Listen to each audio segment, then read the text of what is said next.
Okay, everybody, this is Kelly of Rojo Chief Clothing, and today I'm going to talk to you about how you know that Moors and Negroes, aka American Indians, they're not the same, because Moors are from Africa, and another word for Africa is a Mexum, and America is not a Mexum. America was never called a Mexum. Okay, so anyway, let's get into it. It says here, this published volume, which was originally for sale from the SCDAH, contains information dealing with the petition of Moors. A report by the committee signed to deal with their petition stated that they were not subject to slave laws.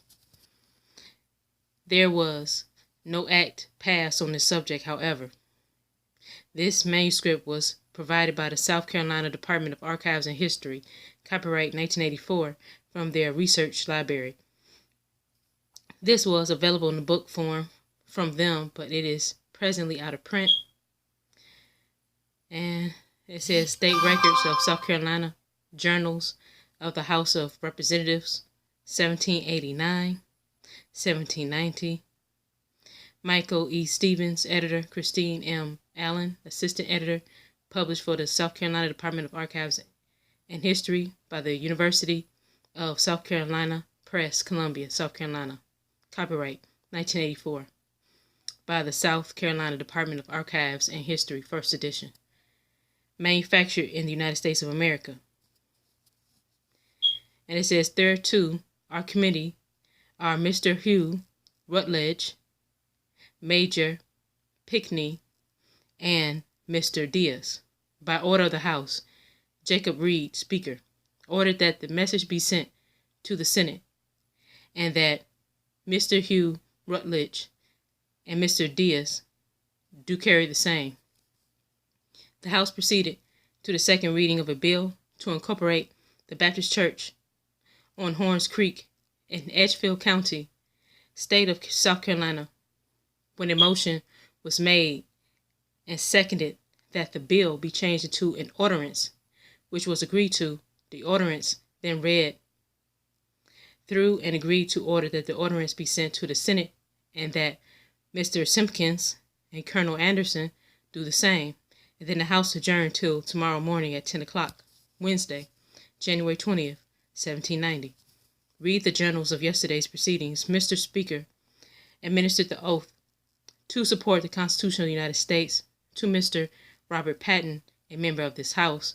A motion was made and seconded that a message be sent to the Senate informing them that this House purposed to ratify such acts and ordinances as are engrossed, and the great seal of the state affixed thereto, at 1 o'clock this day, and then to adjourn to Saturday, the 27th day of November, 1790, which, being agreed to, and following the message was accordingly prepared, this, in the House of Representatives, January 20th, 1790. Honorable gentlemen, this House proposed to ratify such acts and ordinances are engrossed, and the great seal of the state affixed thereto at 1 o'clock this day, and then to adjourn to Saturday, the 27th of November next, to which this House requests your honor's concurrence. Order that the message be signed by the Speaker, and that it be sent to the Senate, and then the Colonel Lushington and Mr. Dury Robertson do carry the same. The petition was presented to the House from sundry free Moors, subjects of the Emperor of Morocco. Now, where is Morocco? Morocco isn't here. Morocco is in the northwestern part of Africa.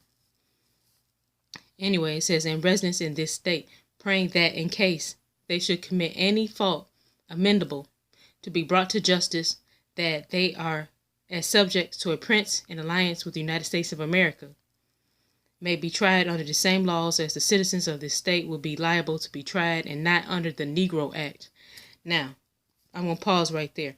Negro Act, that was an act that they had slaves, that was American Indians, were called Negroes, as we know, originally Negros de Terra, by the Spanish. And also you had enslaved Africans who was called Negroes, Negros de Guinea, right?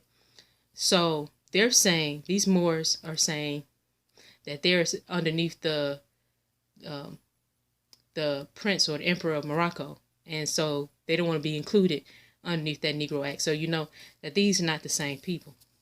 Okay, they're not the same. It says, which was received and read the humble petition of Francis, Daniel, Hamid, and Samuel, free Moors, in behalf of themselves and their wives Fatima, Flora, and Sarah. It says, Calendra humbly showeth your petitioners some years past had the misfortune, while fighting in defense of their country, to be captured with their wives and made prisoners of war by one of the kings of Africa. Now I'm going to stop it right there. Then they was captured and they was made a prisoner of war from the kings of Africa. And we already know Africa is not a part of America because that's on the other side of the world. It's connected to what used to be called Eurasia, which is Europe and Asia. So I'm going to leave this right here. I'm going to have the link below. Okay, now this is what the genealogist Langley was talking about, and he's an Indian, and he is going to talk about how the Indians and Moors were in separate categories in the state of Virginia, and also when they were enslaved, when Africans were enslaved and Indians were enslaved, they were on separate plantations for the most part, and you could tell, which was which based on what the plantation was growing. If it was growing cotton, if it was growing, tobacco, if it was growing rice, etc., you would know based off of that whether if that was an African plantation or an plantation where they had Indians. And so I thought that was very interesting. And he had also mentioned the fact that the Moors had colonized South Carolina. So the founding of South Carolina had to do with the Moors, and you had free Africans that was there. So with that being said, I'm going to start reading some of this, and I'm going to leave the link below. Okay, now this is the Encyclopedia of Virginia.org. Primary resource, an act to repeal a former law making Indians and others free, 1682. In an act to repeal a former law making Indians and others free, passed by the General Assembly in the session of November 1682, Virginia's colonial government attempts to clarify the definitions of indentured servants and slaves. Page 490. Whereas by the 12th Act of Assembly held at James City, the 3rd day of October, Anno Domini, meaning after Christ, 1670, entitled an act declaring who shall be slaves, it is enacted that all servants, not being Christians, being imported into this country by shipping, shall be slaves. But what shall come by land shall serve if boys and girls until 13 years of age, if men or women 12 years or longer, for as much as many Negroes, Moors, mulattoes, and others born of and in heathenism, idolatrous, pagan, or Mohammedan parentage. So we know Mohammedan, we're talking about the Moors there. Okay? And it says country have therefore, it says herefore may have been purchased, procured, or otherwise attained as slaves from or out of such the heathenish country by some well and purchasing some Negro, Moor, or mulatto as their slave out of a pious zeal, have wrought the conversion of such slave to the Christian faith, which by the laws of this country doeth not manumit them or make them free, and afterwards, page 491. Such their conversion is half, and may often happen that such master or owner of such slave, being by some reason enforced to bring or send such slave into this country to sell or dispose of for his necessity or advantage, he, the said master or owner of such servant, which notwithstanding his conversion is really his slave or his factor or agent, must be constrained either to carry back or to export again the said slave to some other place where they may sell him for a slave, or else depart from the just right entitled to such slave, and to sell him there for no longer time than English or other Christians are to serve, to the great loss and damage of such master or owner, and to the great discouragement of bringing in such slaves for the future, and no advantage at all to the planter or buyer. And whereas also those Indians that are taken in war or otherwise by neighboring Indians, confederates, or tributaries to His Majesty and his plantation of Virginia are slaves to the neighboring Indians that so take them, and by them are likewise sold to His Majesty's subjects here as slaves. Be it therefore enacted by the governor, council, and burgesses of this General Assembly, it is enacted by the authority aforesaid, that all the said recited act of the 3rd of October 1670 be and is hereby repealed and upon utterly void to all intents and purposes whatsoever, and be it further enacted by the authority aforesaid that all servants, and it says except Turks and Moors, and we know Turkey is in the Middle East, that's Asia, and then you have Moors that was in Mauritania, Morocco, Europe, and Spain, and Al-Maghrib, where it used to be, or the Iberia Peninsula, which is Spain and Portugal. And we know when the mixed children of the Moors that was in Spain, when they didn't want to identify with that and they wanted to be Christian, they didn't want to be Islamic, they didn't want to follow the ways of their Moorish fathers who came from North Africa, or the middle, or what they want to call the Middle East, which is also Africa, like Iran, Iraq, let's see, Saudi Arabia, the list goes, Yemen, the list goes on. So all these areas, you had people that were considered as Moors. Persia, you had people that was considered as Moors, okay? And a lot of times they wore turbans, and sometimes they didn't. Sometimes they wore fezzes, okay? But anyways, and it says, except Turks and Moors, whilst in amity with His Majesty, which from and after publication of this act shall be brought or imported into this country. So amity. So we got to look at that word and see what that means, amity.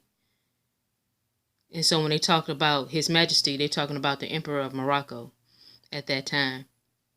And it says, shall be brought or imported into this country either by sea or land, whether Negroes, Moors, mulattoes, or Indians, who and whose parentage and native country are not Christian at the time. So what it sounds like is that they was making war against all the infidels.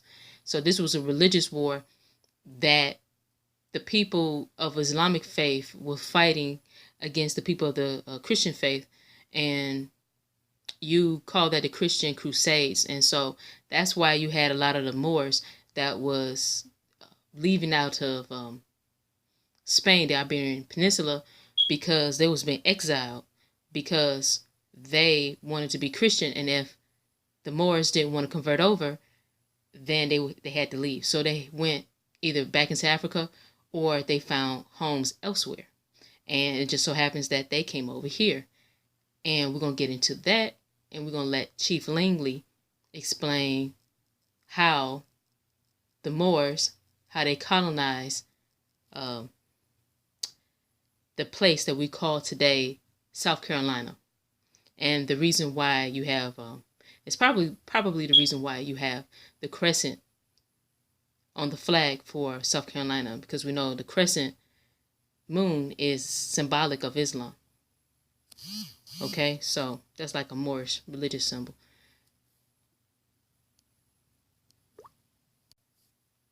We're going to go back and we're going to deal with the Indian Negroes who were in slavery. Because what happens today, when historians start talking and activists start talking, and they're telling about African Americans in the 16, 17, 18, early 1900s, I have an issue with that, because who are you talking about? Because that term did not exist. So you have deal with the definition. So understanding this from a forensic standpoint, Negro in colonial times, you were talking about two different sets of people. You were talking about the Americans, the Indians, and you were talking about the Africans in slavery. And I use the term like mixing fruit cocktails. Because after the slavery, everybody is colored, or everybody is black. And please keep in mind, black is not a race. It is a color. It is looked upon as being a race, being accepted as being a race. It is a color. So folks really need to understand this. I deal with the necessity of who I am. I am a Yuchi Indian. And my grandmother and my grandaunt and my grandfather and my parents made sure I never forget it. I drank it day in and day out. My aunt will always say, we may be called black, but we ain't come from Africa. We from right here. The Yuchi Indians have been on the Savannah River for over 1,000 years, and the Ogeechee River. Thousands of years. When the first Europeans came and saw us, they say these people have the hue of the Ethiopian and the Egyptian. So what does that say? So they were Folks comparing. don't understand because they don't know the history of Native American slavery. And South Carolina, listen to me, brother, listen to me carefully. South Carolina has the most pristine records of Native American slavery and colonial race reclassification than any other state. Now, as I speak tonight, I speak from South Carolina, but keep in mind, Georgia was created out of South Carolina, and Alabama was created out of Georgia. So in the beginning, it was the Carolinas. But a lot of people don't realize, again, that a lot of the Spanish Moors and Morocco, who granted South Carolina their first charter as an independent sovereign state, helped colonize the Carolinas. South Carolina created a law in the 1600s called the Moor Sundry Act. And what this act did, it classified free Africans as white. So on the census, you got to be very careful because now I'm speaking to you from a forensic genealogist point of view. Your ancestors, depending on who they are, if you know who they are, may be coded as white on the census when you go back and do your genealogy search, and you think you've got the wrong person. No, you have the right person if you have the location. Majority of them were slave owners. They held property.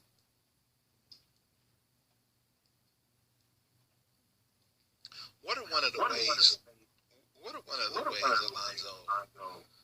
Is that a reverb on my end? Yeah, that's an echo. Let me cut the gain down. What about now? Hello? Yeah, that's better. Okay, Alonzo, what about, why is this seems to be one of, what you're talking about now seems to be one of the ways that there is so much confusion and animosity in the community by the way you're explaining it. Could that be the reason? We're not the same people. We never were the same people. We were all combined, those that were slaves, those that were not. So after the end of slavery, let me explain something else about South Carolina. South Carolina, when they came in to enslave, they conquered entire villages. Villages might have 5,000, 10,000 people. Could be 40, 50, 60, maybe 100,000 acres. And those native villages became plantations. And those plantations today are townships and cities. In the early stage of Native American slavery, when they started bringing the Africans over, they didn't enslave them on the same plantation. That only happened at a different time. Native Americans enslaved the whole village. No one's going to run away. Now, what you got to understand, when you go do your research now, you have to look at what type of plantation this was. Was it a cotton plantation? Was it a rice plantation? Or a sugarcane plantation? 98% of your sugar plantations are your Native American slaves. Your cotton plantations are your African slaves. And your rice plantations.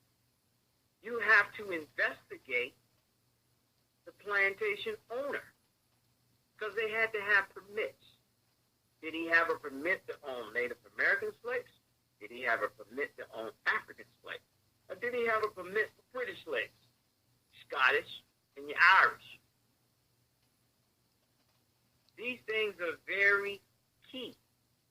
Now, South Carolina did a whole lot of domestic slave trading with Native Americans, which means many of your ancestors ended up into Jamaica, Barbados, Trinidad, and other places in the West Indies because that was a domestic trade. Well, you say, well, how is that a domestic trade and that's not part of the United States? I'm sorry, because in the 1600s, South Carolina had a governor named Governor Linton, Henry Linton. Henry Linton was the governor of Jamaica and South Carolina and governed certain parts of the Barbados because all of that was a part of the South Carolina province. That's why you won't find any slave trade direction coming from the United States going to the islands. It won't be on the transatlantic slave because it's domestic. So you have to understand that. So as you go do your genealogy search, that is very important. The other thing to keep in mind is to study the immigration maps. Where did the slave owner come from? Because in South Carolina had about 274 free African slave owners. So you have to understand, why wasn't this information given? You got to go back and look at Reconstruction. What were they trying to reconstruct? Then after Reconstruction, we get Jim Crow. We get laws that saying coloreds can't read, can't go to school, can't become policemen, can't be judges. Why? So you will go into the public records and find out that before the Civil War, your ancestors may have been landowners. Your ancestors may have been slave owners and not vice versa. Okay, Granada, Moorish Kingdom. After 1492, a Spanish province named for a city which was founded in the 8th century by the Arabs on the site of Roman Elbrus. The name is said to be from Latin Gartinium or pomegranate, either from the fruit grown in the region or from some fancied resemblance. It says other connect to the name to Moorish Karnati, said to mean the hill of strangers. Okay, so then we're going to go to Moor.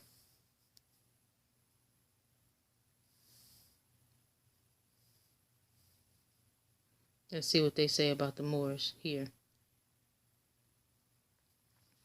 It says North African Berber, one of the race dwelling in Barbary, from the Old French Moor, from the medieval Latin Morus, Latin Morus, inhabitant of Mauritania, now corresponding with northern Algeria and Morocco.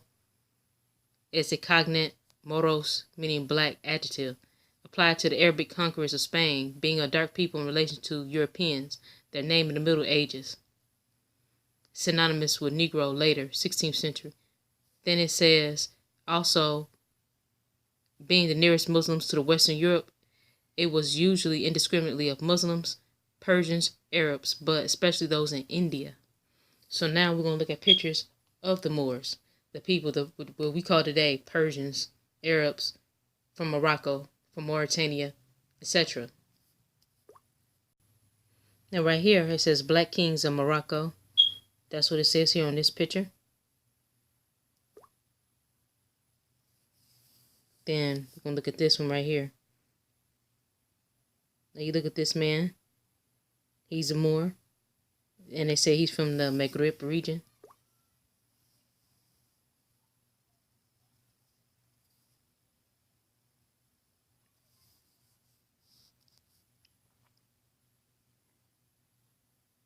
Then this is a Moor here. That was in Europe. Probably Spain, more than likely. And you see he has a turban. He has some swords. Okay.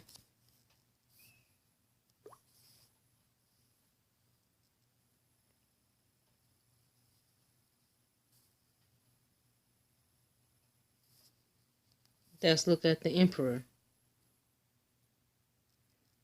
This is Mulay al-Rashid from 1631 through 1672. And they said that he was the Sultan of Morocco in 1666, 1672. And you see him. He's in a robe. And he has Negro features and he has a turban on his head. Okay.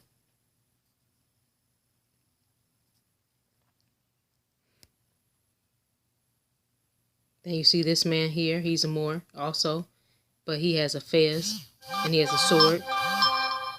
Okay. Now let's look at the ones that's from Algiers.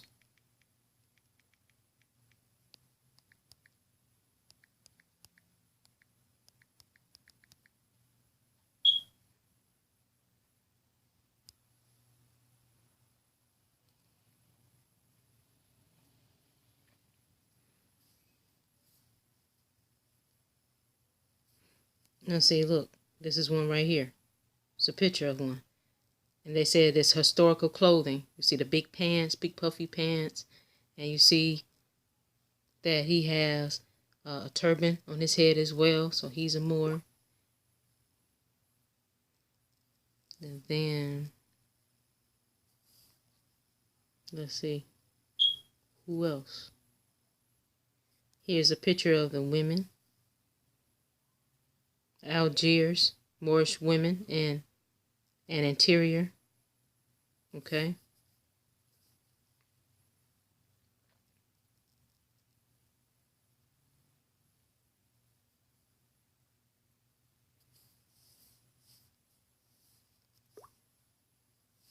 And then let's look at the Moors from Persia. What they mention. Persia.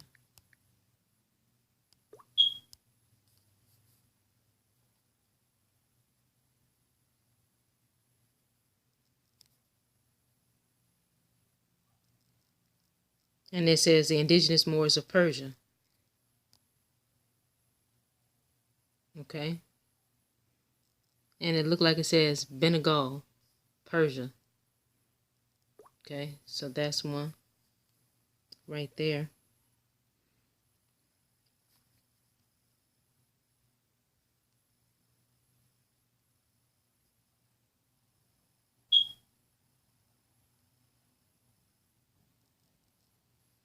Then here's a picture of the different headdresses of the Moors that they wore. It says Moorish dress stock, Moorish dress stock. Okay, now you see the different styles of turbans that the Moors have. Okay. And then they said India.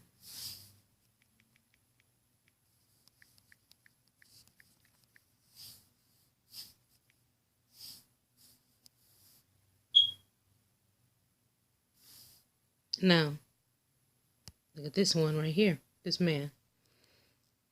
It says his name was Sardar Singh of Maharaja, Sanskrit for great king.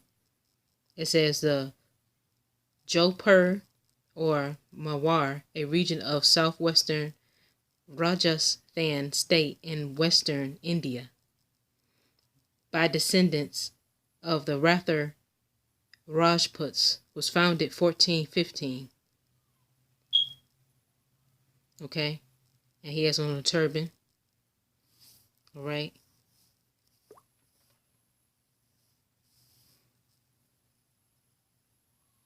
Then look at this man right here. It's another one. It says Sir Mir Muhammad Khan of Kalat, located in the center of the modern province of Balochistan, Pakistan. Kalat, established in the middle of the 15th century. Mirwari clan, an Arab family. Okay.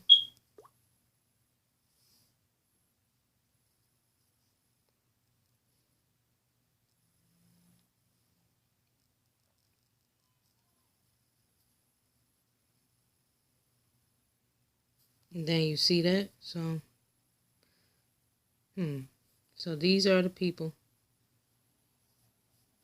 Let's click on him.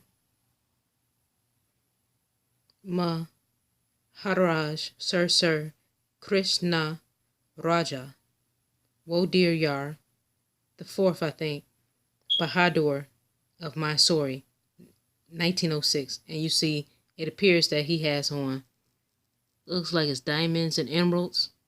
He has on a suit. He has on a turban. He has on earrings. Okay. So these are different Moors that was in India. Now, for the most part, they all seem like they're wearing either a turban for the most part or either a fez. And for the most part, throughout the Americas, you don't see our headdress. The Indians don't wear this type of headdress. They wear feathers. Now, the only Indians that wear something similar to a turban are from the Cherokee tribe. And I'm going to show you those people.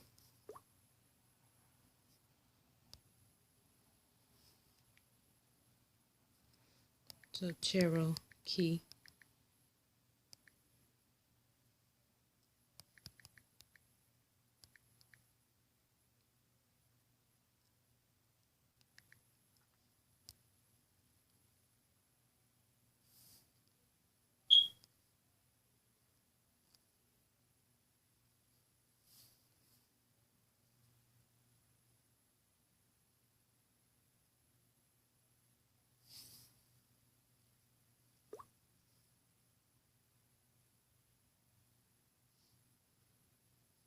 And let's see if I can find it.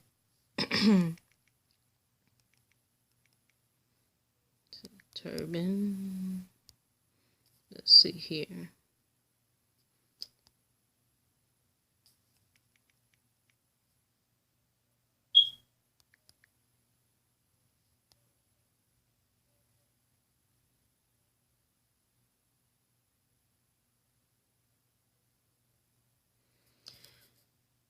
Oh boy.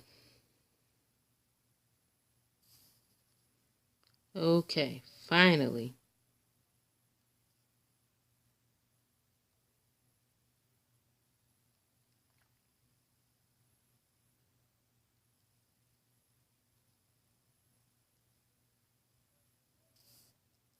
Like, for instance, you'll see like this man right here.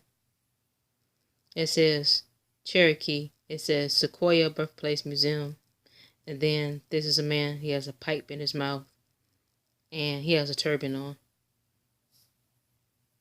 And they have a different variations of him.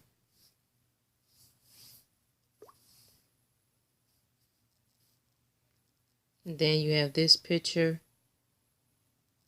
And it says by George Catlin. It says Techi, a Cherokee war chief. And it says by georgecatlin.org. Okay, and you see that he has on a turban as a headdress. Okay. And then you look at this man here. And it says here, though, it says the Cherokee diaspora, the indigenous migration, history of migration.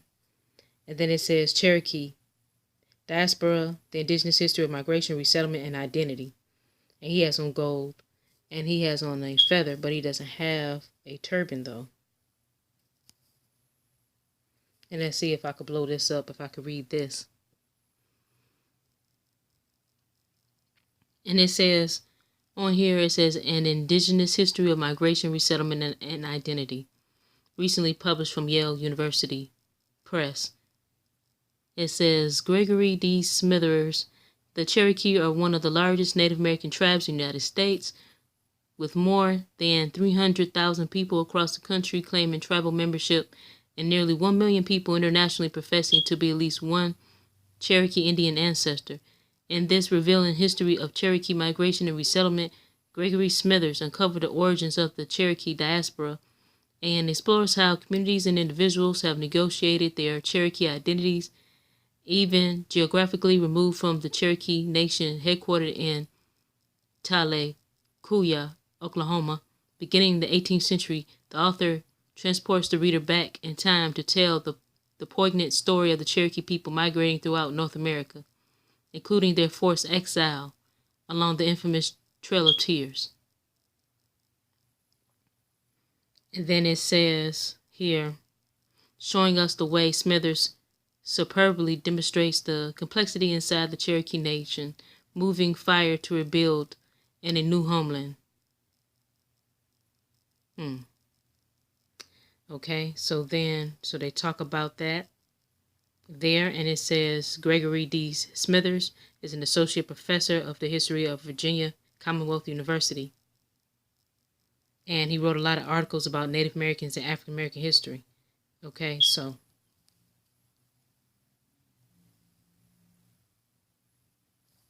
then we're going to look at this right here. It says the Cherokee people, the history of Cherokees from the earliest origins to contemporary times.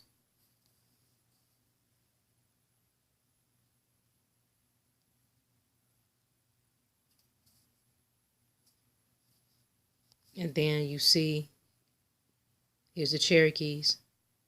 It says the Cherokee people, the story of the Cherokees from the earliest origins to contemporary times. And here you see a Cherokee person. It looks like it's a woman. And they have a different type of headdress on, one of feathers. So the conclusion is that's one of the indigenous peoples of the Americas. One of the aboriginal copper-colored races, the Cherokees, and I've seen them being depicted with turbans. But just because you see the Cherokees with turbans doesn't mean that they are Moors. They are indeed indigenous aborigines, copper-colored aborigines from the Americas. They're not what you would call Moors. And let's look at this definition. Again, American, noun, 1570s. Originally one of the aboriginal peoples discovered in the Western Hemisphere by Europeans. From modern Latin Americanus, from America. The original sense is now Native Americans. The sense of the residents of North America of European, originally British descent, 1765. So basically, the original definition was referring to the people in the Western Hemisphere. And we know the Western Hemisphere is America, North America, Central, and South America. Okay? And as you see here, this is our territory of the Americas. And you see, this is the Western Hemisphere, what they call the Western Hemisphere of the world, where the indigenous copper-colored aboriginal autochtons, the original Americans are from. The indigenous inhabitants, the Indians, are from here, as we know.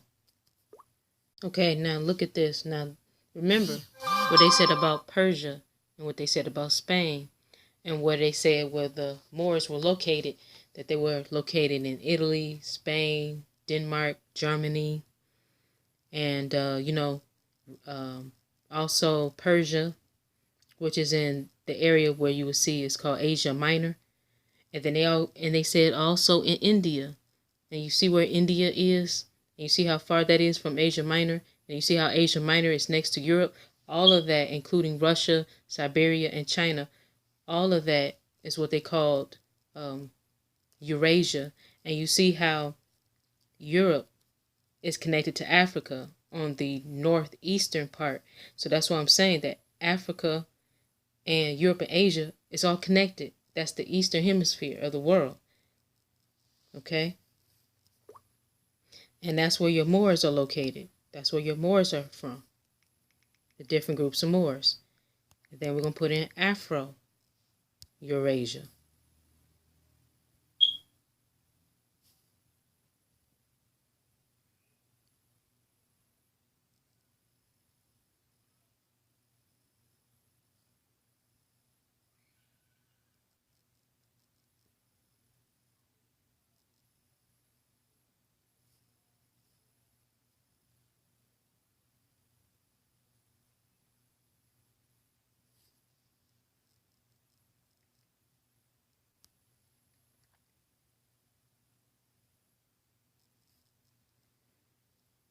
Okay, so here it says Afro-Eurasia.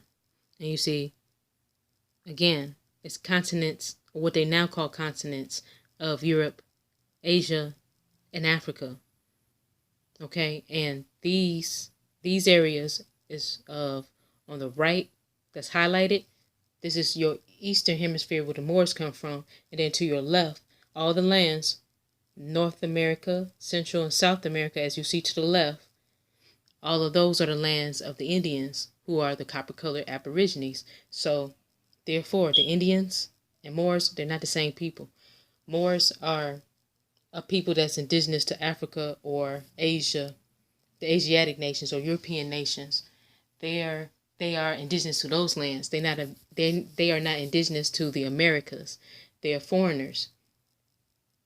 They're foreign to the Americas, and they mixed in with the indigenous inhabitants, the Indians, but it still doesn't make them, indigenous to this landmass. And so I hope that helps and give people a better understanding about the difference between Indians and Moors, and where the Moors come from and where the Indians come from, where these two different groups of people, how they look, the headdress differences and everything else, and how they was classified during the period of slavery in South Carolina and also Virginia. Here you see a book that's called Classic Reprint, The Negro Law of South Carolina. Now, the Negro Law of South Carolina, as you know, the people that was enslaved, they were called Negroes, and it was called blacks. And we know that both the American Indians and Africans were considered as Negroes, even though they were on separate plantations. And that's the reason why the Sundry Free Act that the Moors had, the Sundry Free Moors, that they didn't want to be classified as Negroes. They wanted to have their own separate classification. And they were successful in the state of Virginia by being classified completely separate from the Negroes. And it says here, a maxim. It says a maxim. It says misrepresentation of a maxim by rogue Moorish groups. Unfortunately, there are some MSTAs who subscribe to the same faculty logic, and they say that a maxim extends over to this region, which is America, as well, because there is no river in West Africa that has black water. So the prophet said that, speaking about the Rio de Janeiro in Brazil, I will, in this note, refute both of these claims. I will start with the easiest one first, and it is the claim by the fringe Moorish groups. It is custom for these fringe Moorish groups to take the prophet's words and twist them to suit their own meaning and definitions based on their own interpretation of chapter 47, volume 2 of the Holy Quran of the Moorish Science Temple of America, says Then came the word Ethiopia, which means the demarcation line of the dominion of Amexem, the first true and divine name of Africa, the dividing of the land between the Father and the Son. So here, the prophet is making a clear distinction about where Amexem was geographically located, which is the place called Africa now. He explains the dominion and the inhabitation of a Pacific group of our ancestors confined in strictly to Africa. Okay, so, and he's talking about the dominion of Kush, northeast and southeast Africa, southwest and south, northwest and southwest of his father's dominion of Africa. Okay, that's what he said. So,